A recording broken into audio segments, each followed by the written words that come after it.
जैसा कि यह मूलभूत सिद्धांत का पहला जो है सिद्धांत है, समाजादेशेन बिना धन संचय कर्तव्य। इस पर क्लास हम लोग का दो हो चुका है, तीसरा आज लास्ट होने वाला इस पर है। तो हम लोग देखें इसमें कि समाजादेशेन बिना धन संचय कर्तव्य का मतलब हम लोग समझे किसी व्यक्ति को समाज का स्पष्ट अनुमति या सहमति के बिना किसी प्रकार की भौतिक संपत्ति एकत्र करने या संग्रह करने की इजाजत नहीं होगी, आदेश नहीं होगा। No individual should be allowed to accumulate any physical wealth without the clear permission and approval of the collective body।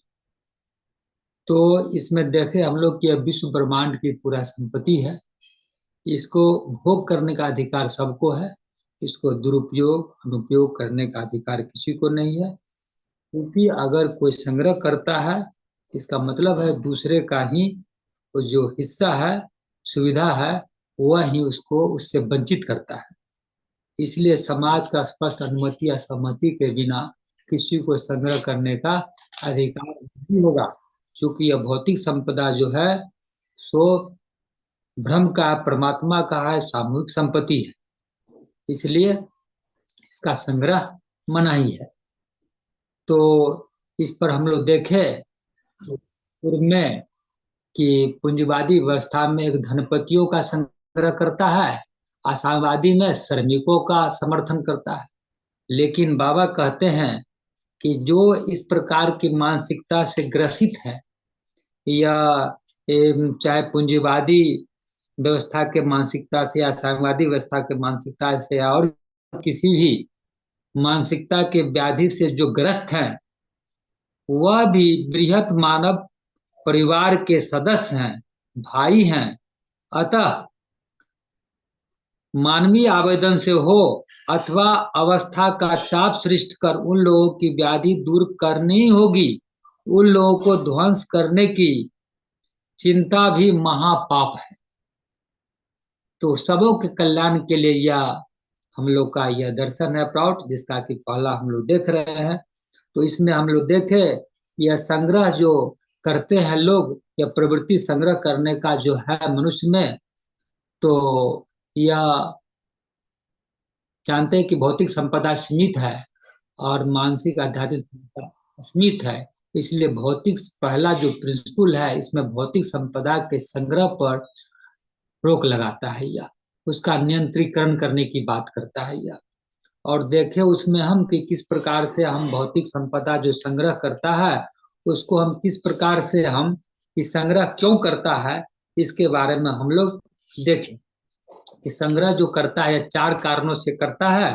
यह पहला व्यक्तिगत सुरक्षा के लिए करता है, दूसरा परिवार की सुरक्षा के लिए करता है, तीसरा अर्थ शक्ति को नियंत्रण करने के लिए करता है, और चौथा अनंत संपत्ति संग्रह करने के मानसिक प्रवृत्ति के कारण करता है। तो पहला जो है और दूसरा का संग्रह करने का जो प्रवृत्ति खत्म करने का उपाय जो प्रौत निदान बताता है, उस करते हैं तो उसका जो मिनिमम रिक्वायरमेंट जो है, न्यूनतम आवश्यकताओं की गारंटी की पूर्ति करके हम उसका पहले दूसरे का निदान करते हैं। और उसके निदान के लिए प्रौढ़ जो कहा है कि जस्ट हम रिकैपिचुलेशन कर दे रहे हैं ताकि एक आइडिया माने पुनः आ जाए। ऐसे जानते हैं आप लोग। तो उसका निदान करते हैं क्रय शक्ति बढ़ाकर, परचेजिंग कैपेसिटी बढ़ाकर, रोजगार की गारंटी देकर, 100% निम्नता आवश्यकताओं की क्रय करने के लिए प्राप्त वेतन देकर, बाजार में उपभोक्ताओं वस्तुओं का उपलब्ध करा के, और अगला पॉइंट है मुद्रा नियंत्रण करके, यानी कंट्रोल द प्राइस। और यह जो मिनिमम रिक्वायरमेंट जो होगा का सबका समान नहीं हो सकता है, तो इसकी कैसे करेंगे हम, तो यह समय स्थान और पात्र पर निर्भर करता है। एक व्यक्ति या उसके परिवार के निम्नतम आवश्यकताओं निर्धारण में समाज द्वारा किन किन बातों को ध्यान में रखकर निर्णय लिया जाएगा, यह भी तीन बातों का ध्यान रखेंगे इसमें हम। भौगोलिक स्थिति, ज्योग्राफिकल कंडीशन क्या है, व्यवसायिक भिन्नता, प्रोफेशनल वेरिएशंस क्या है, व्यक्ति का ज्ञान प्रयास एवं योग्यता या कार्य कुशलता, ये सब का ध्यान देकर मिनिमम रिक्वायरमेंट का हम यह फिक्स करेंगे। उसके बाद है संपत्ति के संग्रह का तीसरा कारण जो है अर्थ शक्ति का नियंत्रण जो कैसे करेंगे, तो बताया गया है कि यह इसके लिए सामाजिक आर्थिक इकाई में स्थित सभी संस्थानों का संसाधनों का नियंत्रण स्थानीय लोगों के हाथ में होगा।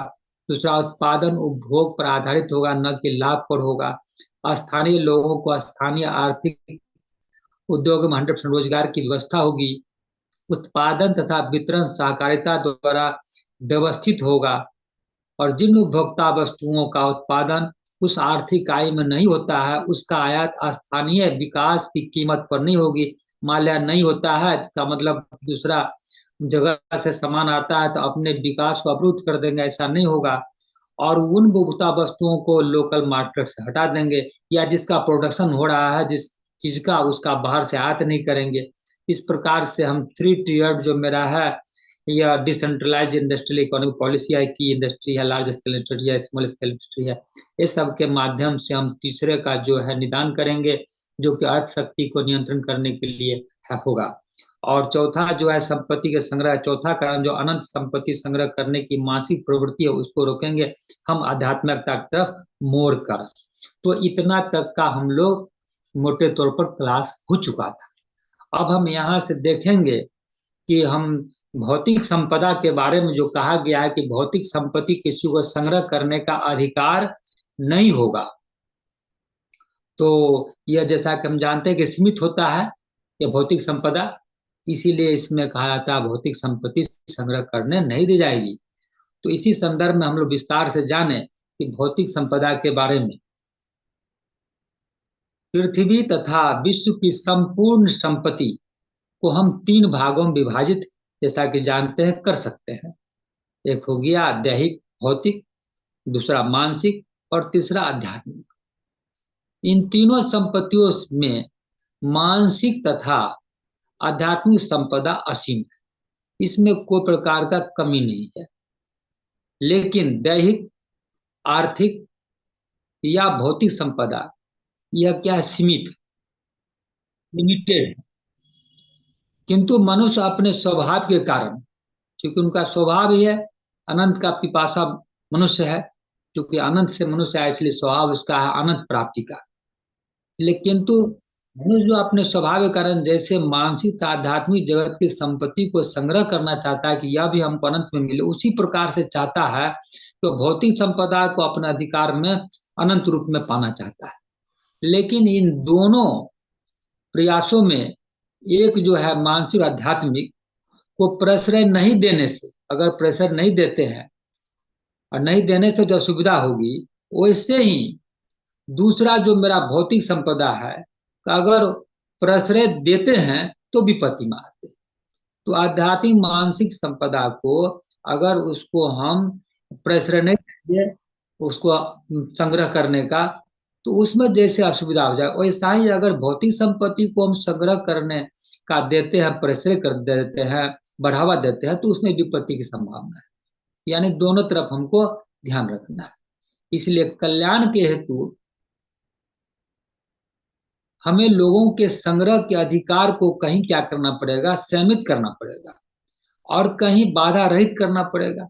भौतिक संपत्ति कम है तो इसको सीमित करना पड़ेगा, और कहीं कहीं बाधा रहित करना पड़ा, बिना रोक के उसको हम संग्रह करने का इजाजत देंगे, उसमें विकसित कर विकास करने का हम सहयोग देंगे। प्रकृति रूप से जो संपदा सीमित है उसके संग्रह करने के अधिकार को भी नियंत्रित करना होगा, कंट्रोल करेंगे।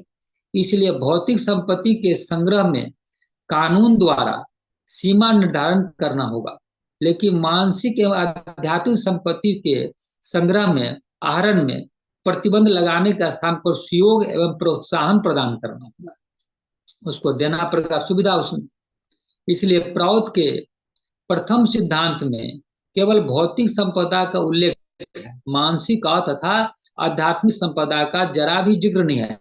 कहा गया समाजा देशेन बिना धन संचय कर्तव्य, तो समाजा धन जो है कौन, भौतिक संपत्ति, फिजिकल वेल्थ की बात है। इसलिए इसमें मानसिक आध्यात्मिकता का जिक्र नहीं है, वह मात्र भौतिक संपदा के बारे में कहा गया है।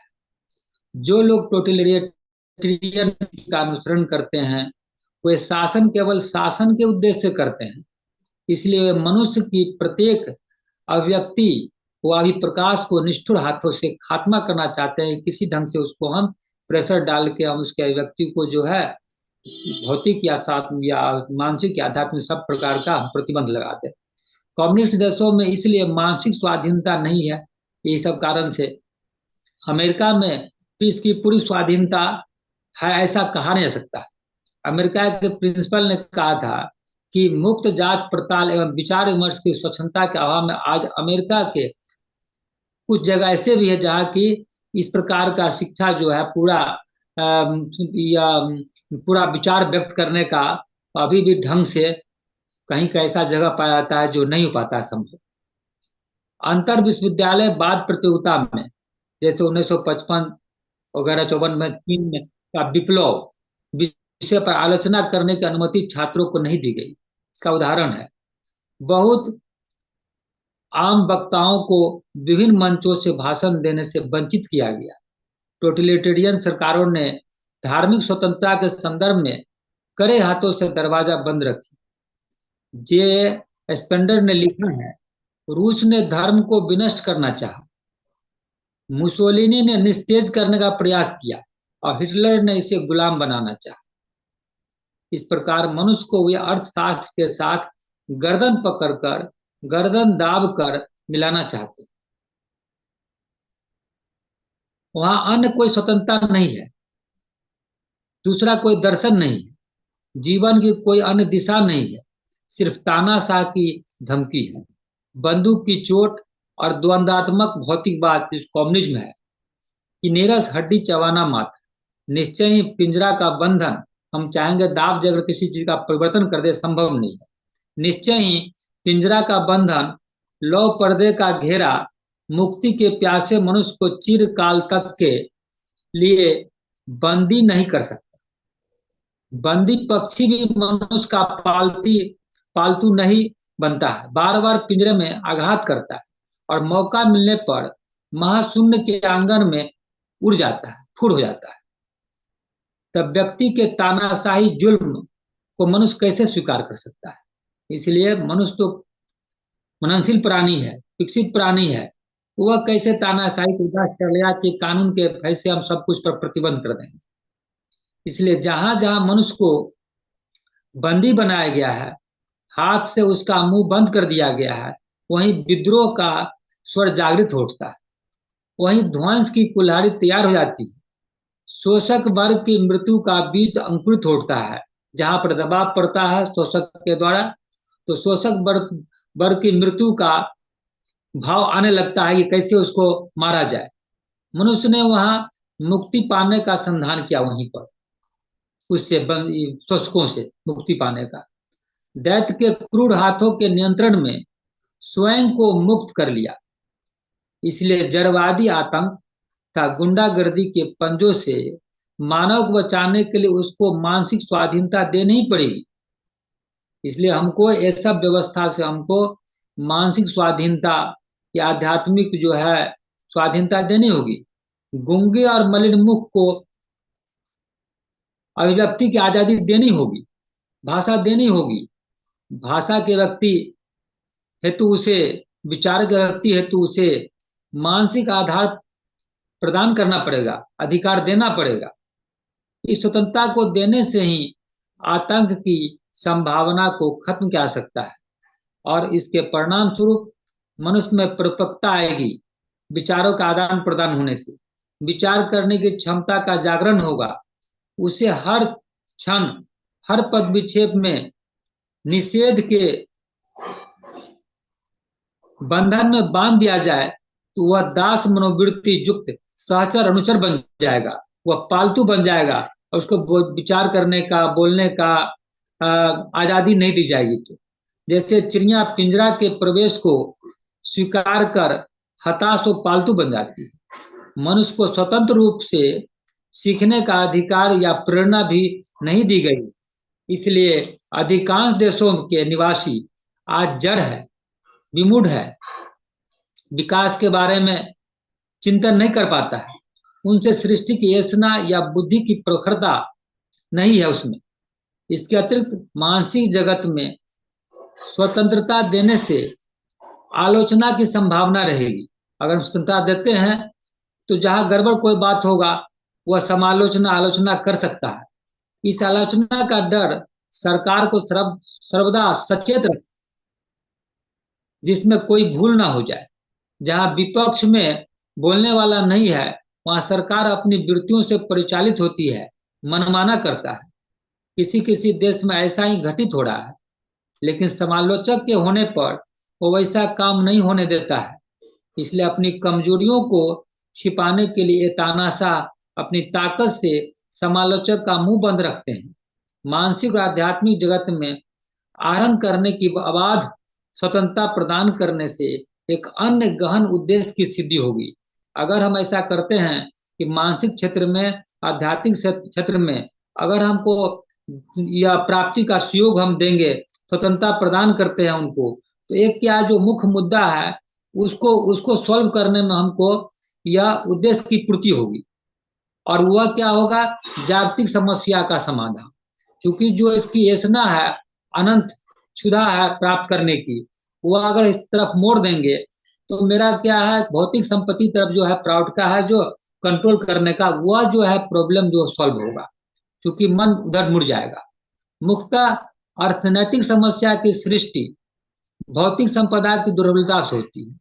और सब हम लोग जानते हैं कि जो भी अर्थनैतिक समस्या की सृष्टि कब होती है, जब भौतिक संपदा में का अभाव हो जाता है, भौतिक संपदा का दुर्लभता होता है, तो अर्थनैतिक समस्या का सृष्टि होता है। इस दुर्लभता का अभाव का अन्यतम कारण है भौतिक वस्तुओं के प्रति मानव का अतिरिक्त लोभ और आकर्षण। और अभाव कब होता है? कि जब हमको इसके प्रति अधिक लोभ होगा।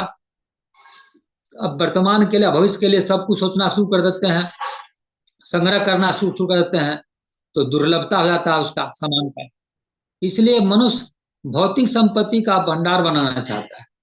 अगर उसके समक्ष कोई दूसरा सुस्पर निर्देश न रहे जिसके आकर्षण से वह भौतिक जगत से आंख हटाकर दूसरी ओर ले जाए या लगा दे, तो जब हम अगर उधर ले आते हैं मानसिक आध्यात्मिक तरफ, तो क्या उधर से इधर से भौतिकता तरफ से मन हटकर जाएगा और भौतिक संपत्ति का प्रति जो लोभ है वह भी घटेगा और अभाव का समस्या नहीं होगा। यदि आंख नहीं हटा सकता है तो संग्रह प्रवृत्ति को कैसे नष्ट करेगा? स्वाभाविक है तो संग्रह करेगा, अगर नहीं इधर से भौतिक तरफ से मन इसका हटेगा तो। इसलिए मनुष्य के सामने एक सूक्ष्मतर आदर्श रखना होगा। आदर्श के प्रति आकृष्ट होना ही मनुष्य के मानसिक विकास का परिचय है। और जब आदर्श इसके जीवन में आता है, आदर्श के प्रति आकृष्ट होने लगता है, तो समझना पड़ेगा कि यह मानसिक विकास हो रहा है। और वही आकृष्ट, आदर्श के प्रति आकृष्ट को ही हम लोग कहेंगे कि मनुष्य का मानसिक विकास हो रहा है, और वही मानसिक विकास का परिचय होगा। इसलिए मानसिक जगत की ओर मनुष्य को दृष्टि फेरनी होगी, मनुष्य के दृष्टि को ले जाना पड़ेगा बहिर्लोक से अंतरलोक की ओर, जड़ वस्तु से सरस ज्ञान भंडार की ओर। अध्यात्म जगत में और अधिक सुविधा है, ये तो मानसिक की बात है, और अध्यात्म जगत में और अधिक सुविधा है। यह आध्यात्मिक चिंतन ही इंसान को त्यागी बनाता है। यह आध्यात्मिक चिंतन ही क्या करता है, इंसान को त्यागी बनाता है। जब आध्यात्मिकता आता है मन में तो क्या होता है, त्यागी बनाता है, ममता आता है, दया आता है, कोमलता का सृजन होता है। ये सब आध्यात्मिक चिंतन से होगा। यह आध्यात्मिक भावना मनुष्य को देवत्व की महिमा से सुशोभित करता है। और जब यह भावना आता है मनुष्य में तो आध्यात्मिकता का, तो देवत्व की महिमा में वह सुशोभित होता है। यदि मनुष्य को वस्तु जगत के पंकिल जलाशय से ऊपर उठाना है अगर, तो उसे आध्यात्मिक स्वतंत्रता देनी ही होगी। जो लोग देना नहीं चाहते वे सांप्रदायिक ऑक्टोपस बंधन में आबद्ध है। तो आध्यात्मिकता में प्रतिष्ठित नहीं होगा तो गलत हुआ, जो संप्रदाय होगा, मजहब है, कम्युनलिज्म है, उस पर तरफ हुआ बन जाएगा। यह कैसे अस्वीकार किया जा सकता है? कोई भी आंदोलन आध्यात्मिक रूप से काफी चेतनाशील व्यक्ति द्वारा संचालित होता है। और हम लोग जानते हैं कि जो भी समाज में जो पुनर्जागरण होता है, या समाज में या कोई आंदोलन होता है, या कोई भी सुधार होता है, तो हम लोग सभी जानते हैं कि जो उसके लीडर होते हैं निश्चित रूप से वह आध्यात्मिक चेतनशील प्राणी ही मुख्य रूप से होते हैं। कहीं न कहीं उनके अंदर में वह ममता दया करुणा का समावेश हुआ है और वही करते हैं। इसलिए यह कैसे अस्वीकार किया जा सकता है? कोई भी आंदोलन आध्यात्मिक रूप से काफी चेतनशील व्यक्तियों द्वारा संचालित होता है, निश्चित रूप से होता है। आध्यात्मिकता के संबंध में मार्क्स की कोई गंभीर या अगंभीर धारणा थी, इसका प्रमाण नहीं मिलता है। मार्क्स के बारे में कहीं पर ऐसा नहीं प्रमाण मिलता है कि आध्यात्मिकता के बारे में वह जो है कि कोई उसकी धारणा थी गंभीर या अगंभीर, इसका प्रमाण नहीं मिलता है। तो भी उसने प्रकृति रूप से रिलीजन जैसी उन्मत्तता जनमानस में पैदा किया। निश्चित रूप से वह कहीं पर जो उन्होंने देखा कि श्रमिकों का स्थिति बहुत खराब है, तो उसके प्रति क्या हुआ कि करुणा जगा और उन्होंने क्या किया, ऐसा सिद्धांत दिया। तो यह क्या, हम खूब धूप अगरबत्ती घुमावे, हम खूब माला फेरे, खूब हम मतलब कि धार्मिक जो है दिखावा करे और किसी के प्रति करुणा नहीं है, ममता नहीं है, दया नहीं है, तो उनसे नहीं कहा सकता वो धार्मिक व्यक्ति है।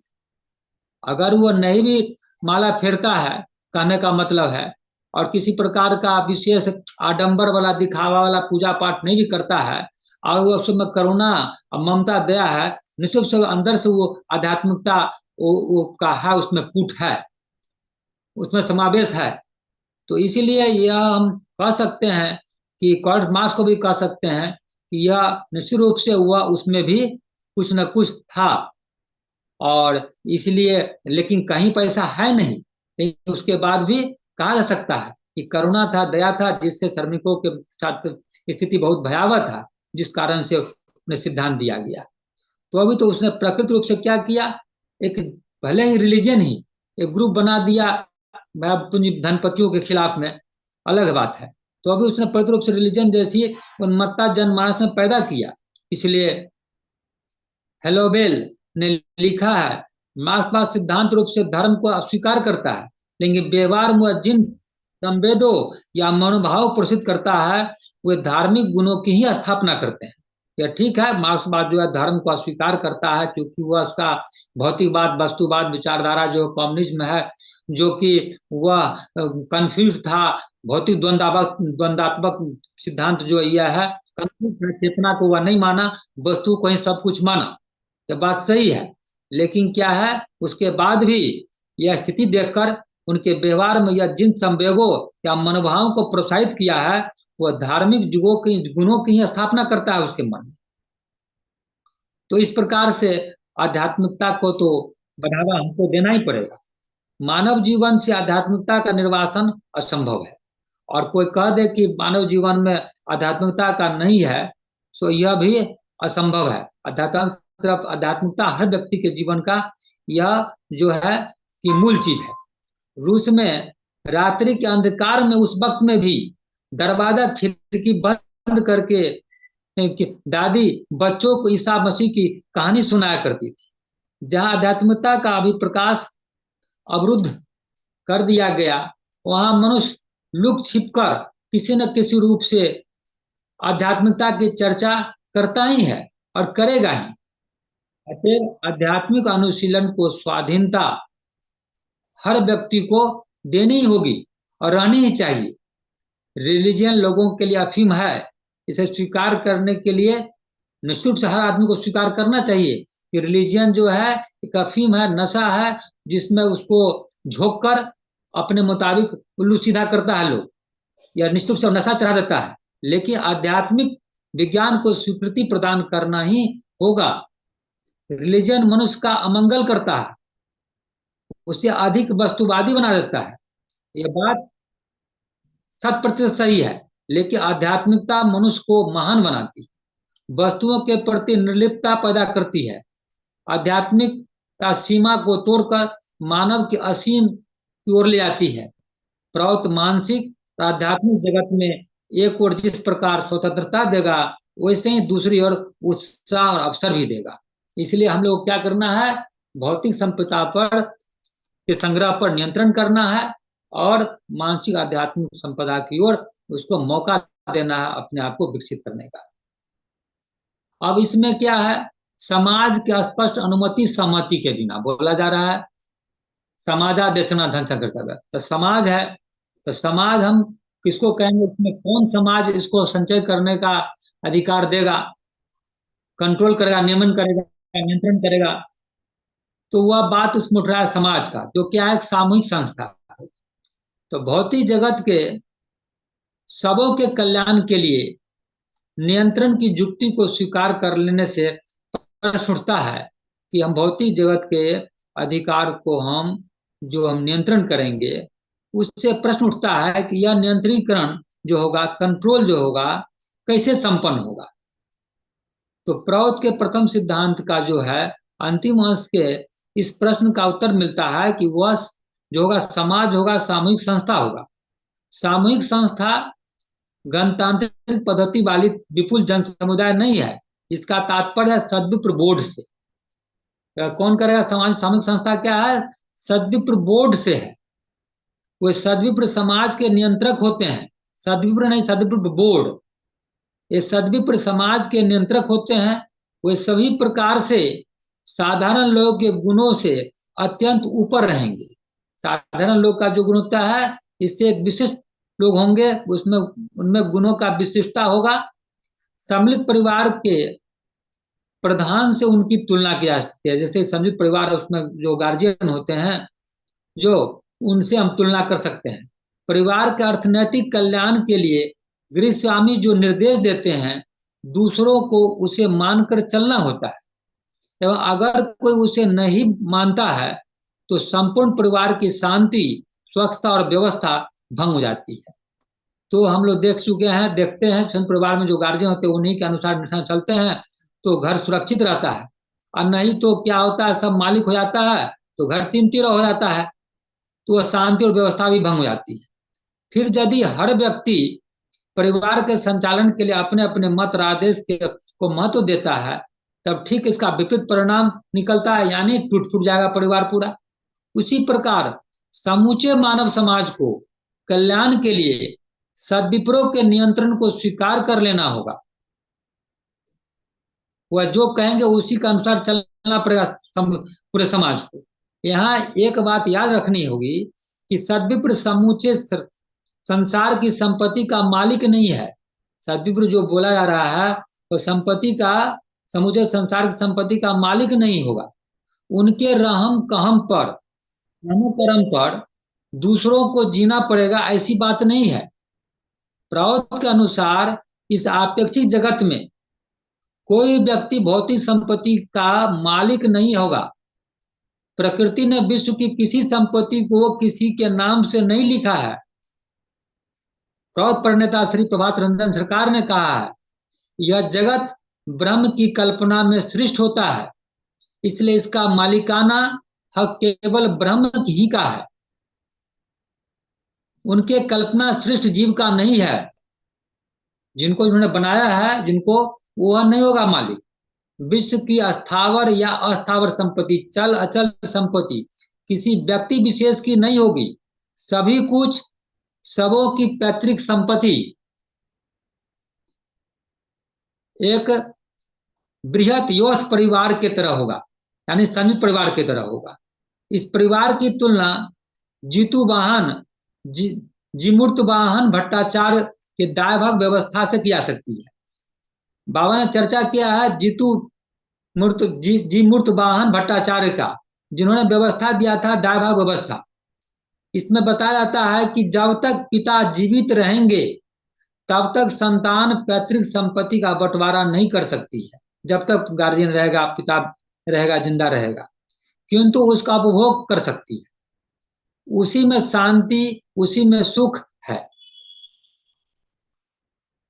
इस व्यवस्था में गृहस्वामी भी अपने उपभोग के लिए इच्छानुसार सारी संपत्ति नहीं रख सकते। तो जो चाहे कि गार्जियन भी हम सारी संपत्ति रख ले अपने हिस्से में, यह संभव नहीं है। संपूर्ण परिवार में खपत के लिए वे उसे वितरित कर देते हैं। जितना खपत होगा सबको वितरित कर देते हैं। यदि नहीं करे तो जो संयुक्त परिवार है, परिवार टूट जाएगा। उस परिवार को नियंत्रण करना उसके स्वामी की शक्ति के बाहर हो जाता है। अगर नहीं करता है तो टूट जाता है, और जब नहीं बांटेगा तो टूट जाएगा, और तब परिवार को नियंत्रण भी नहीं कर सकता है, शक्ति से बाहर आता है। प्रौत के ने इस दायभाग व्यवस्था का अनुसरण कर बृहत समाज के प्रपक्ष में भूमात्राधिकार को स्वीकार किया है। इसलिए क्या किया, चूंकि पूरा विश्व ब्रह्मांड का जो है रचयिता है, जो परमात्मा है, इसलिए उसी के अनुसार समाज को भी प्रौद्ध व्यवस्था क्या किया, दया भाग व्यवस्था का अनुसरण करने व्यवस्था दिया है। उसमें समाज के प्रपक्ष में भूमाधिकार को स्वीकार किया है। दाय भाग व्यवस्था से क्या होगा, इतना कि पहले में परिवार के मालिक जिस दिन रहेंगे उस दिन संतान उनकी संपत्ति का बंटवारा कर लेते हैं। तो हम देखते हैं कि जो सिंपल जो होता है समाज में कि परिवार का मालिक जिस दिन नहीं रहते हैं, मर जाते हैं, उस दिन क्या करता है, बेटा उनका जो होता है, संतान होता है, बेटा बेटी जो भी रहा, वह क्या संपत्ति का बंटवारा कर लेता है। लेकिन भूमा जो ब्रह्म उत्तराधिकार में ऐसा मौका कभी नहीं आता है, क्योंकि भूमा ब्रह्म कभी महामरण वरण नहीं करते। वे देशातीत, कालातीत, अनंत सत्ता है। इसलिए सद्विप्र का किसी भी प्रकार की संपत्ति पर एकाधिपत्य नहीं हो सकता है, क्योंकि ब्रह्म वह उनका महामरण नहीं होता है। इसलिए महामरण होगा नहीं तो फिर कैसे बांट लेगा पूरा सब आदमी, इसलिए वो रहते ही हैं। वो देशातीत, कालातीत, अनंत सत्ता है। इसलिए सद्विप्र को किसी भी प्रकार की संपत्ति का एकाधिपत्य नहीं हो पाता है। कम्युनिस्ट व्यवस्था की तरह सारी अर्थशक्ति, अर्थनैतिक क्षमता को वे केंद्रित नहीं कर सकते हैं कि 10 आदमी मिलकर केंद्रित कर लिया। वे जन कल्याण के निमित्त सारी अर्थनैतिक संपत्ति का विकेंद्रीकरण कर देते हैं। उनका प्रमुख काम होता है साधारण संपत्ति या इजमाइली पैतृक संपत्ति की उपयुक्त भाव से रक्षा करना होता है सद्विप्र का।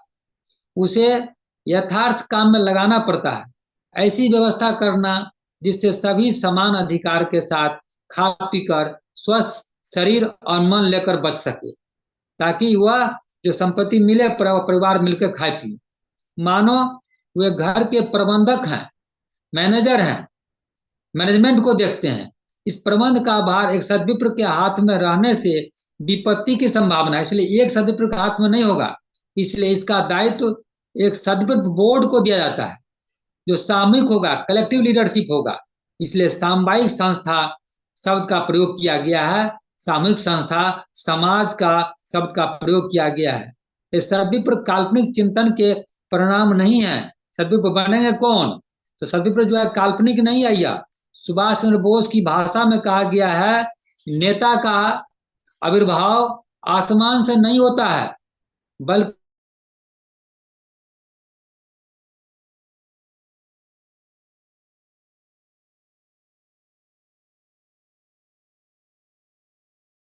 की धवलता से मनुष्य का हृदय जीत लेंगे। मनुष्य स्वयं सद्विप्र के हाथों में अपने नेतृत्व का भार छोड़ देंगे। ये सद्विप्र संग्रह प्रवृत्ति को नियंत्रित करेंगे। सद्विप्र जो ढांचा तैयार करेंगे उसे राजनीतिक दर्शन की भाषा में अधिनायक तो कहा जाता है, डिक्टेटरशिप। लेकिन यह हिटलरी तानाशाही नहीं है। स्टालिन के व्यक्ति केंद्रित स्वार्थ की संतुष्टि का हथियार नहीं है कि व्यक्ति को केंद्रित स्वार्थ, व्यक्ति को संतुष्ट करने के लिए ऐसा हथियार नहीं। यह है कल्याण मूलक अधिनायकत्व प्लॉट में, जो कि वेलफेयर डिक्टेटरशिप की बात है। कल्याण के उद्देश्य से जो भी आदेश निर्देश होता है, व्यवस्थ परिवार की तरह जो बृहद समाज है उसमें सद्विप्र जो है मनमानी रूप से काम नहीं कर सकते हैं। सद्विप्र जो चाहेगा वह कर लेगा, ऐसा नहीं है। जन साधारण की व्यथा, तकलीफ, सुख शांति की बात उन्हें सुननी होगी सद्विप्रों को। इसलिए उन लोगों का शासन एक पक्षीय न होकर उभय पक्षीय, ऊपर से नीचे ही नहीं, नीचे से ऊपर भी होगा शासन व्यवस्था। अतएव प्रथम सिद्धांत में दो शब्दों अनुमति एवं सहमति का व्यवहार किया गया है। तो हम देखें कि हम क्या देख रहे हैं इसमें कि यह जो है तो सामूहिक संपत्ति है, समाज की संपत्ति है, और उसको कंट्रोल करेगा इसको इसको कंट्रोल करेगा सद्विप्र बोर्ड। तो एक क्वेश्चन उठता है कि प्रावत इस प्रयास, इस प्रथम जो मूलभूत सिद्धांत है उसमें ले क्या है, समाज का अनुमति के बिना कोई संग्रह नहीं कर पाएगा। या समाज से क्या तात्पर्य है? तो हम लोग देखे हैं कि इसका समाज का तात्पर्य कलेक्टिव बॉडी है। कलेक्टिव बॉडी कौन होगा? तो कलेक्टिव बॉडी मतलब कलेक्टिव लीडरशिप किसका? सद्विप्र का। तो यह क्या होगा? मैनेजमेंट बॉडी होगा, जो बोर्ड ऑफ सद्विप्रा होगा, जो मोरली स्पिरिचुअली एलिवेटेड होगा और वो सोशल काम करेंगे। थ्री टीयर सिस्टम होगा प्राउड का, जो पॉलिटिकल इकोनॉमी सिस्टम के तहत गवर्नमेंट होगा पहला सरकार, दूसरा होगा सोशल बोर्ड ऑफ सद्विप्रा, सद्विप्रों का बोर्ड, और तीसरा होगा स्ट्रक्चरल ऑर्गेनाइजेशन, निम्न स्तर से उच्च स्तर तक सामाजिक संस्थाएं। इन तीनों प्रकार की संस्थाओं का दिव्य समन्वय है ही समाज कलेक्टिव बॉडी के सतत संश्लेषणात्मक विकास के लिए अनिवार्य है। तीनों का समन्वय समाज या समष्टि की मौलिक एवं वास्तविक व्यक्ति उन व्यक्तियों द्वारा होगी जो साधना, नैतिक आध्यात्मिक जीवन दृष्टि, सेवा तथा त्याग के माध्यम से जन अभिलाषाओं का उनके कल्याण कामना से सतत संपर्कित होंगे। यानी जो मन की अंतर्मुखी गति शक्ति से प्रवृत्तियों की बाह्य गति को समित करने में सक्षम है, अपने अंतर्मुखी शक्ति से साधना समर्पित इन व्यक्तियों का अपनी संस्थागत व्यवस्था होगी जो सत्ता की दलगत राजनीति से अलग रहेगी।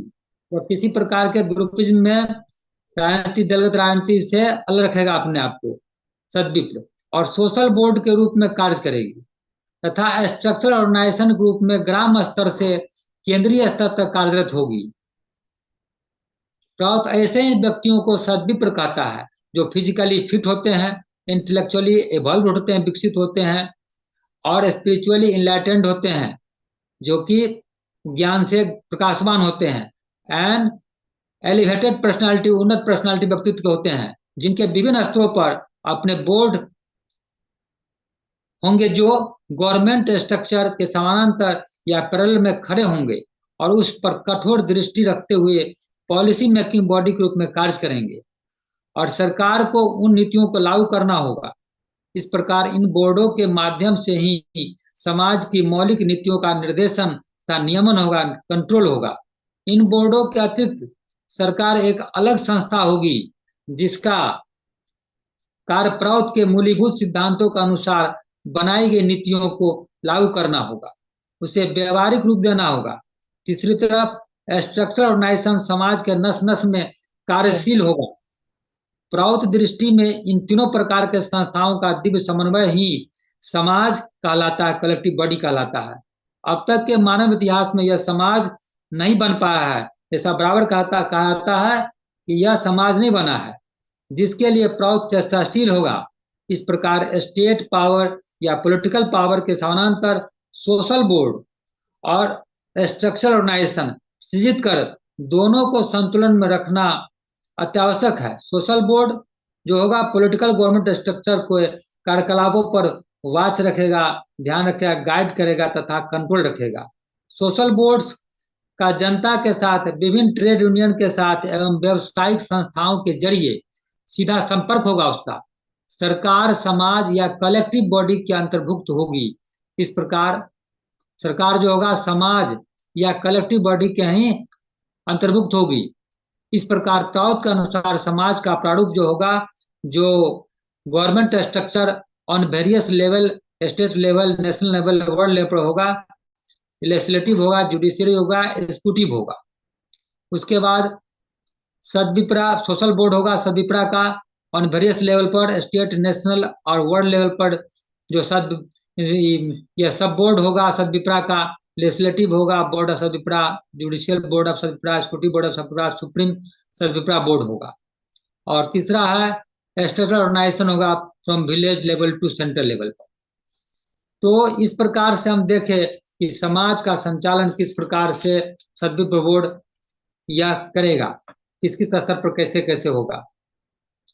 और इसमें जो है कि हम देखें कि यह अनुमति एवं सहमति जो है और स्पष्ट है कि without clear permission approval of the collective body, clear permission, तो इसमें जो है अनुमति एवं सहमति है का व्यवहार आया है। अनुमति शब्द का अर्थ अपने सांख्यिकी के ऊपर निर्भर होकर संपूर्ण अर्थनैतिक शक्ति को ध्यान में रखते हुए विश्व राष्ट्र संगठित होने पर समूचे विश्व की सामाजिक अर्थनैतिक रचना और संभावनाओं पर मनन कर कौन कितना संग्रह करेगा सर्वत्र इसकी अनुमति देगा। यानी हमारे पास कितना धन संपदा है, सब व्यवस्था देखते हुए, अपने संभावनाओं को देखते हुए तब क्या करेगा, सदविप्र इसकी अनुमति देगा कितना संग्रह करना नहीं करना है। किंतु वहां केवल इतना ही करने से काम नहीं चलेगा। वैचित्रमय संसार में हर व्यक्ति की आवश्यकता दूसरे से भिन्न है, क्योंकि जानते हैं कि सबका आवश्यकता भिन्न है, इसलिए इसकी भी संभावना है सदविप्र बोर्ड प्रदत्त अनुमति से किसी समुदाय को संतुलन अगर नहीं हो पा रहा है, यह भी संभव है कि दिवस विशेष को, दिन विशेष को, व्यक्ति विशेष के यहाँ अगर कोई अनुष्ठान होने जा रहा है, उस स्थिति में दैनिक जीवन की अपरिहार्य आवश्यकताओं से काम नहीं चलता है। जो हम दे दिया अनुमति इतना लेना है, संग्रह करना है, और कोई विशेष काम हो गया तो उससे काम नहीं चलेगा, दैनिक जीवन की अपरिहार्य आवश्यकताओं से अधिक जरूरत पड़ेगा। इसलिए उस अवस्था में क्या करना पड़ेगा, इसलिए वह व्यक्ति विशेष अपने आवश्यकताओं का जिक्र करते हुए सदविप्र बोर्ड के आवेदन करेगा। सदविप्र बोर्ड उस पर विचार विमर्श विवेचन करके यदि पाता है कि विषय विवेच्य है यानी मानने लायक है, तब आवेदन पर सहमति देगा। इसी रूप में मनुष्य की सुख सुविधा के साथ सरकार का घनिष्ठ संपर्क रहेगा। सरकार जनसाधारण से जैसे बहुत दूर नहीं रहेगी, वैसे ही स्वयं को चारों ओर से करे आवरण में छिपा कर नहीं रखेगी। तो इस प्रकार से अनुमति सहमति का हम ध्यान रखेंगे कि जो मिनिमम रिक्वायरमेंट है, जिसको जितना मिलना हुआ अपना वहां का सदविप्र बोर्ड या सरकार समन्वय करके, स्ट्रक्चर जो ऑर्गेनाइजेशन है सबसे समन्वय करके वह निर्धारित करेगा अपने संपत्ति को, संभावनाओं को देखते हुए मिनिमम रिक्वायरमेंट कितना देना है, वह हो गया, अनुमति में आ गया। अगर फिर सहमति देना है, एक्स्ट्रा नीड है, जरूरत पड़ गया, किसी शादी ब्याह बीमार तो विशेष बात हो गया, आवेदन दिया जा रहा है, तो वह देखते हुए वह अप्रूवल देगा, सहमति देगा। अब इसमें स्पष्ट अनुमति और सहमति की बात है। स्पष्ट क्या है, तो स्पष्ट शब्द का व्यवहार भी तात्पर्यपूर्ण है। सामुदायिक संस्था द्वारा लिखित अनुमति दी जाएगी, वह क्या होगा, स्पष्ट होगा, प्रांजल होगा, उसके साथ कोई द्विअर्थक अभिसंधि नहीं रहेगी, एम्बिग्विटी नहीं रहेगा, संख्यात्मक वर्ड का इस्तेमाल नहीं रहेगा। जनसाधारण को भुलाने के लिए, क्षणिक संतुष्टि के लिए दुविधाजनक शब्द का व्यवहार कर सरकार ने धन संग्रह का अधिकार दे दिया।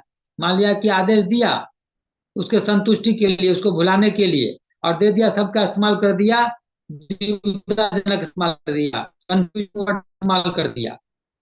और तब क्या होता है कि वह जो वितरण अधिकारी के पास जब वह तो वह व्यक्ति अनुमति पत्र लेकर जाता है, जब उसके पास में वितरण अधिकारी के पास में, तब शब्द का अनर्थ लगाकर उसे अस्वीकार कर दिया जाता है। समय पर उसको जरूरत है, उसको नहीं मिल पाता है। ऐसे मामलों में जनसाधारण को क्या होता है, परेशानी के अतिरिक्त अन्य कोई लाभ तो होता नहीं है। और ऐसा हम लोग एग्जाम्पल बराबर देखते हैं। भारतवर्ष के संविधान का उदाहरण देने से इस बात को अधिक स्पष्ट किया सकता है कि किस प्रकार से वह एक ही धारा किस प्रकार से डिफाइन किया जाता है। ऐसा कहा था कि भारतीय संविधान में मौलिक अधिकार एक हाथ से देकर दूसरे हाथ से छीन लिया गया है। अधिकांश मामलों में ऐसा देखा गया है, एक धारा का विभिन्न अर्थ लगाया जाता है, इसलिए उसका समाधान करने हेतु सर्वोच्च न्यायालय का सहारा लेना पड़ता है। मुख्य न्यायाधीश जैसा निर्णय देते हैं, आंख मूंद कर स्वीकार करना पड़ता है। इस विषय पर अंतिम निर्णय लेने में कुछ महीने या वर्ष भी लग सकती है, लगता है। व्यवहारिक धन संग्रह के बारे में अगर ऐसे शाब्दिक अर्थ की जटिलता अवधि श्रेष्ठ अगर होता है, तब मनुष्य के अभाव की तृप्ति तो होगी ही नहीं, बल्कि अवदमित असंतोष धीरे धीरे प्रकाश का पथ खोजेगा। इसलिए प्राउत के प्रथम सिद्धांत में अनुमति और सहमति की भाषा को सरल और सहज बोधगम्य करने को कहा गया है। इस तरह प्रथम सिद्धांत का यह विशिष्टता है कि सर्वत्र सर्वदेश में प्रयोज्य ही हो सकता है। इसके अंदर निहित है क्या चीज, मानव समाज का जो है विशेष रूप से आश्वासन दिया जाता है। ये मनुष्य घबराना नहीं है, जो है परमात्मा तुम्हारे साथ है। यह भौतिक संपत्ति कितना संग्रह करना है इसको जानो, और यह जो ऐसना है तुम्हारे अंदर अनंत की चाह के, उसे मानसिकता की ओर, मन के विकास की ओर, आध्यात्मिकता की ओर मोड़ देने से तुम्हारा सभी समस्याओं का समाधान संभव है। तो अब प्रश्न उठता है, इसी में क्वेश्चन है कि प्रौध के पहले मौलिक मौलिक सिद्धांत में स्पष्ट अनुमति या सहमति से जो तात्पर्य कहा गया है उसमें क्लियर स्पष्ट के बारे में, यहाँ क्लियर से तात्पर्य है इसे राजनीतिक संस्थाओं की दया या मर्जी पर नहीं छोड़ दिया जाता है। कि हमको क्लियर मतलब है कि वो राजनीतिक संस्था के दया या मर्जी पर, बल्कि अधिकार को संविधान में बांध दिया जाएगा। यह फंडामेंटल जो है, जो राइट होगा उसके अंदर बांधा जाएगा संविधान के अंदर में, कि यह मिलेगा ही। जैसे कि नियमता आवश्यकताओं, अब नियमता आवश्यकताओं जो कैसे मिलता है तो हम जानते हैं उसमें परचेंजिंग कैपेसिटी देगा। अब परचेंजिंग कैपेसिटी कब मिलेगा तो उसमें क्या होगा कि राइट टू वर्क देगा, काम करेगा तब। तो इस प्रकार से जब राइट टू वर्क होगा तो राइट टू प्रॉपर्टी उसके पास आ जाएगा, काम मिलेगा तो प्रॉपर्टी स्वतः उसके पास आ जाएगी। तो इस प्रकार से क्लियर है, फंडामेंटल राइट होगा संविधान के अंदर मत होगा। परमिशन अनुमति, अनुमति तो स्वाभाविक है, देना ही है, लेकिन अनुमति द्रव्य संसाधन मेटेरियल रिसोर्स उपलब्ध रहने पर निर्भर करता है। मतलब कि जो ही नियमित आवश्यकताओं का क्राइटेरिया निर्धारित कर लिया जाएगा एवं बाजार में उपभोक्ता वस्तुएं उपलब्ध हो जाएंगी, तब लोगों को आवश्यक क्रय शक्ति हो जाएगी, तो ही नियमित आवश्यकताओं की पूर्ति की गारंटी हो जाएगी। परमिशन होगा जनरल में।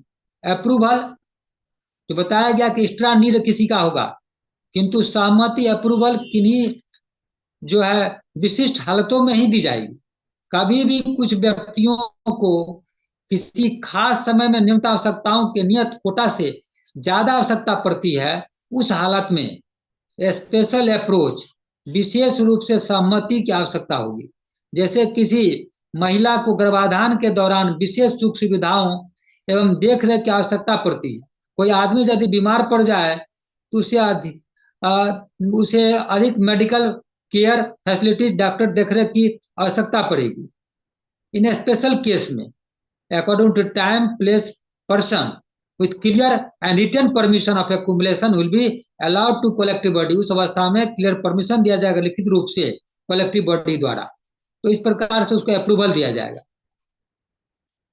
तो समय समय पर इस प्रकार क्या होगा, समय समय पर टेक्नोलॉजी, शिल्प तथा राजनीतिक ढांचे में बदलाव के अनुसार ही अनुमति या सहमति देने की पद्धति भी बदलती रहेगी। अधिकतर संपत्ति की व्यवस्था एवं वितरण की अप्रूविंग अथॉरिटी, सहमति प्रदान करने वाला अधिकारी लिखित कानूनों, नियमों तथा उप नियमों से बंधा हुआ होगा, लेकिन किसी भी स्थिति में अंतिम अनुमोदन या सहमति लोगों की एक संस्था बोर्ड से आएगी जो व्यष्टि एवं समष्टि का प्रतिनिधित्व करता है। गणतंत्र आदर्श व्यवस्था नहीं है क्योंकि इसमें अनेक त्रुटियां हैं। तो इस प्रकार से हम अनुमति, सहमति और स्पष्ट देंगे, हम स्पष्ट अनुमति सहमति। इस प्रकार हम कह सकते हैं कि समाज माने सद्विप्रों की एक आदर्श व्यवस्था जिसके तहत यह सब कुछ किया जाएगा।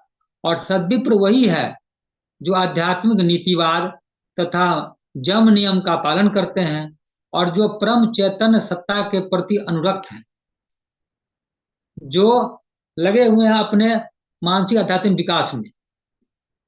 यही सभी लोगों को सर्वात्मक प्रगति के पथ पर ले आ सकते हैं, क्योंकि हमको सर्वात्मक प्रगति का पथ मतलब क्या है, शारीरिक, मानसिक, आध्यात्मिक, यह तीनों का विकास वह सर्वांगीण विकास कराता है। भविष्य में सरकार संचालन की अच्छी से अच्छी व्यवस्था जरूर बनेगी और प्राउटिस्टिक व्यवस्था होगा। तो प्राउट के मतानुसार सद्विप्रो का शासन ही है आदर्श व्यवस्था, और सद्विप्र के द्वारा जब शासन होगा तो वह आदर्श व्यवस्था कहलाएगा, क्योंकि वह समझता है कि सभी को सुख में खुशी मिलता है कि नहीं, और दुख में क्या कष्ट होता है, यह उसको पता है। सद्विप्र को। इसलिए सद्विप्र क्या करेगा कि अपने मुताबिक जैसा अपना मन करता है उसी प्रकार से दूसरों की व्यवस्था करेगा वो। समाज के सर्वात्मक कल्याण को सुनिश्चित करने के लिए सद्विप्रों के कल्याणमूलक एकनत्ववाद, बेनिवोलेंट डिक्टेटरशिप और सद्विप्र की स्थापना अत्यंत जरूरी है।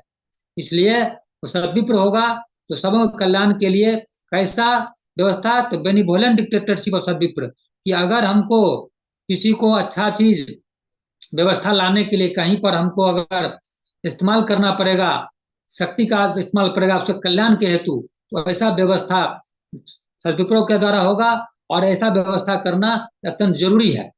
सद्विप्र विभिन्न बोर्डों का गठन करेंगे, जैसा कि हम देखे हैं बहुत प्रकार का हर स्तर पर विभिन्न बोर्ड का गठन होगा सद्विप्र के द्वारा। अतः प्रौढ़ प्रणेता श्री प्रभात रंजन सरकार का कहना है कि सभी सत्ताओं के जो मूल उत्स हैं जिनसे पूरे सृष्टि का निर्माण होता है वही है परमपिता, वही है समभाव में सबके हैं, वही सबके बच्चे हैं। तो परमपिता परमात्मा के सब बच्चे उनके हैं, परमात्मा के हैं। यह विश्व उन्हीं का विकास है क्योंकि उनसे ही सबका सृजन हुआ है। इसलिए इस विश्व का भोग करने का तथा निरपत्ता रूप से जो होता है जन्मगत अधिकार है, यानी कि विश्व को भोग करने का इसका अधिकार होगा और वह उसका जन्मगत अधिकार होगा। प्रत्येक सत्ता को होगा जो भी सृष्टि में है। अतिरिक्त संपत्ति कुक्षिगत, जिसको बलपूर्वक दखल करने का कहते हैं। अतिरिक्त संपत्ति किसी को बलपूर्वक करने का अधिकार किसी को नहीं। अतिरिक्त भौतिक संपत्ति लाभ करने की वासना या संचय करना समाज के विरुद्ध में किया गया अपराध है।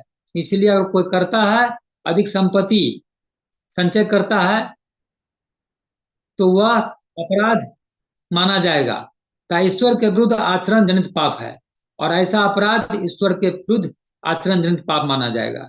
यह एक बड़े प्रकार का अर्थनैतिक और समाज विरोधी काम है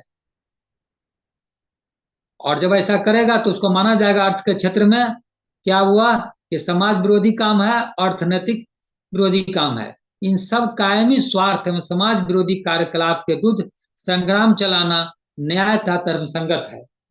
इसलिए हम इस प्रकार के व्यक्ति के खिलाफ अगर ऐसा स्वार्थी कोई व्यक्ति है समाज में तो समाज विरोधी कार्यकलाप है होगा और वह समाज विरोधी कार्यकलाप के विरुद्ध संग्राम चलाना गलत नहीं होगा, न्यायपूर्ण होगा और वह धर्म संगत होगा। फिर कहते हैं श्री पी.आर. सरकार कहते हैं कि सर्वव्यापक सत्ता के अधीन ही, सर्वव्यापक सत्ता के अधीन ही विश्व का प्रभुत्व है, किसी व्यक्ति विशेष के अधीन नहीं है। क्योंकि हम जानते हैं कि सबका बारंबार कहा जाता है कि सृजनकारी जो सत्ता है वह परमात्मा है। इसलिए सर्वव्यापक सत्ता के अधीन ही विश्व का प्रभुत्व है, वही उनके मालिक हैं, किसी व्यक्ति विशेष के अधीन नहीं है। कोई व्यक्ति विशेष इसका मालिक नहीं है, मात्र उपभोग कर सकता है या केवल इसका व्यवहार कर सकते हैं। दुरुपयोग नहीं कर सकते हैं, अनुपयोग नहीं कर सकते हैं, व्यवहार कर सकते हैं, उपभोग कर सकते हैं। हम लोग संयुक्त परिवार के सदस्य के सदृश हैं। जैसे संयुक्त परिवार में होता है, घर में बहुत सारे लोग होते हैं, व्यक्ति होते हैं, बेटा बेटी, पति पत्नी, माता पिता सब होते हैं। उसी प्रकार से विश्व ब्रह्मांड जो है हम लोग का संयुक्त परिवार के रूप में जानेंगे और जितने इसके अंदर में जो है व्यक्ति विशेष जीव प्राणी जो भी हैं ये सब क्या उनके सदस्य हैं। निखिल ब्रह्मांड हम लोगों की समान पैतृक संपत्ति है और पूरा विश्व ब्रह्मांड की जो संपत्ति होगी चल संपत्ति वह सबों का पैतृक संपत्ति माना जाएगा। हम लोगों का विश्व एक संयुक्त परिवार है और ये विश्व जो होगा मेरा संयुक्त परिवार होगा और परम पुरुष हम लोगों के परम पिता हैं, हरे पिता गौरी माता भुवन तुर्यम जो है कि परम पिता परमेश्वर मेरे पिता हैं, परमा प्रकृति मेरी माँ है और विश्व जो है मेरा परिवार है। तो परम पुरुष हम लोगों के परम पिता हैं और एक संत परिवार का सदस्य होने के नाते हमें जियो और जीनो दो की नीति के अनुसार रहना चाहिए। इस विश्व ब्रह्मांड में जो भी है प्राणी हैं सब क्या करेंगे कि सब उसका उपभोग करेंगे तो हम लोग विश्व के संयुक्त परिवार हैं और परम पुरुष हम लोग के परम पिता हैं। एक संयुक्त परिवार का सदस्य होने के नाते हमें क्या करना चाहिए, दूसरे को भी जीने देना चाहिए और अपने आप को भी जीना चाहिए। जियो और जीने दो की नीति के अनुसार रहना चाहिए। संसार की प्रयुक्त और अप्रयुक्त संभावनाएं किसी व्यक्ति विशेष या राष्ट्र विशेष या राज्य विशेष के अधीन नहीं है। इसलिए संसार की प्रयुक्त और अप्रयुक्त संभावनाएं जितने भी हैं किसी व्यक्ति विशेष या राष्ट्र विशेष राज्य विशेष के अधीन नहीं होगा। कोई उसका मालिक नहीं होगा। वे केवल उसका उपभोग कर सकते हैं। हम लोगों के यानी केवल उसका यूज कर सकते हैं, उपभोग कर सकते हैं। वह अच्छा से रह कर खा पी सकते हैं। हम लोगों के सभी पार्थिव और अपार्थिव संपत्ति का उपभोग सर्वव्यापक सत्ता के उत्तराधिकार के सिद्धांत को मानते हुए करना चाहिए।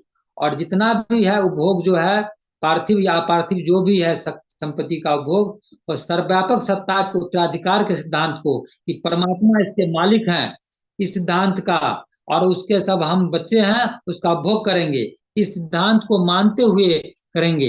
यह हम लोगों का सामाजिक धर्म होगा। यह हम लोग का परम कर्तव्य होगा। और सामाजिक धर्म ही नहीं, यह तर्कपूर्ण दृष्टिकोण भी है। यही सही सामाजिक दर्शन है। तो इस प्रकार से हम देखें कि हम लोगों का जो है समाज आदेशेन बिना धन संचय कर्तव्य जो है, किसी व्यक्ति को किसी प्रकार की भौतिक संपत्ति बिना समाज का स्पष्ट अनुमति और सहमति के बिना संग्रह नहीं करने दिया जाएगा। तो किस प्रकार से यह देता है, पूंजीवादी व्यवस्था का भी समाधान देता है, जो कहता है कि संग्रह करना चाहिए। यह कहता है संग्रह करना है, कितना करना है यह क्लियर करेगा प्राउड। और साथ में कहता है कि यह जो है साम्यवाद में तरफ कहता है कि यह संग्रह करने देगा तो यह फिर पूंजीवादी व्यवस्था उत्पन्न पा देगा। तो यह कहता है कि संग्रह किया जाएगा तो कब अप्रूवल लेकर कितना करना है इसका भी नियंत्रण करता है। दोनों का यह जवाब देता है, विकल्प रूप में प्राउड सामने आता है। और यह जो हम देखे बारंबार सब कुछ देख चुके हैं कि किस प्रकार से यह जो संग्रह क्यों करता है, तो 4 कारणों को देखे और 4 कारणों किस प्रकार निदान करता है। और फिर है समाज किसको कहते हैं, सदुपयोग बोर्ड के द्वारा होगा। और साथ में है कि अनुमति सहमति है, जो वह अनुमति जो है कि मिनिमम रिक्वायरमेंट के तहत कैसे होगा, तो मिनिमम रिक्वायरमेंट के तहत जाएगा, मिनिमम मिलना होगा। और सहमति जब एक्स्ट्रा नीड होगा तो सहमति उसे दिया जाएगा। और स्पष्ट होगा कि क्लियर कट होगा कि वह कोई एम्बिग्यूटी नहीं होगा, किसी प्रकार का कंफ्यूजन नहीं। कोई जो लेकर जाए आवेदन और उसको समय पर नहीं मिले, वो भारतीय संविधान के तरह इधर से उधर कोर्ट में केवल डेट मिलता रहे, डिसीजन नहीं मिले, ऐसा बात नहीं होगा प्राउट में। इसलिए सभी का कल्याण की बात करता है। इसमें कोई प्रकार न पूंजीवादी व्यवस्था के जो पोषक हैं, मानसिकता रखने वाले हैं, उसको न मारने की बात हो रहा है, न श्रमिक वर्ग की जो पोषक है मानसिकता रखते हैं उनके कल्याण की बात, तो उसको भी केवल श्रमिक की बात रख करते हैं। तो उसके मानसिकता को भी या किस प्रकार से मोड़ देते हैं, प्राउट में मोड़ा जाता है किसी को मारने का। वह सोचना नहीं है, चिंता नहीं करना है, वह महापाप मना जाता है। सभी समाज के भाई हैं और सभी को वसुधैव कुटुंबकम का जो वास्तविक चरितार्थ है वह इस सिद्धांत के तहत सबों का जीवन दोनों की नीति जो है उसको चरितार्थ करता है। और सबको जो है जो मनुष्य का सर्वांगीण विकास है, शारीरिक मानसिक आध्यात्मिक विकास करते हुए परम पद में प्रतिष्ठित प्राप्त कराने का यह एकमात्र उपाय है समाज आदेश कर्तव्य। धन्यवाद, नमस्कार।